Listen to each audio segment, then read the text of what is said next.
feeling wildly curious and quirky about the Zero Blaster. These vapor rings billow out, creating mesmerizing effects where you can put rings inside of rings or just shoot rings all the way across the room. The Zero Blaster is the product of two active imaginations, two brothers, Alan and Joel Aroney, who grew up tinkering with their father's tools in the basement. When I first push this little trigger here, it turns on a light, and when I push it further, it pushes the fluid up, makes the vapor, and when I pull the upper trigger, there's a plunger, let me put the sound on too, that hits a diaphragm and pushes out rings. There's enough fluid to make 20,000 rings, which will last quite a while. The blaster is super fun to play with, and it actually starts to inspire in kids this interest in science and even physics. The scientific aspect of a smoke ring is pretty amazing. It's called a toroidal vortex. It looks like a donut that's floating through space.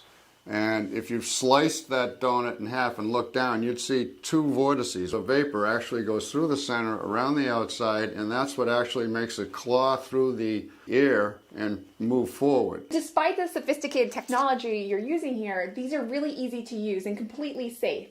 In fact, the ingredients are found in some baking products. It looks like smoke, but it's really vapor. The physics teachers love it because you can create a toroid and then talk about it. One of the things that happens in a volcano when it first explodes, you'll actually see a toroidal vortex if you're lucky.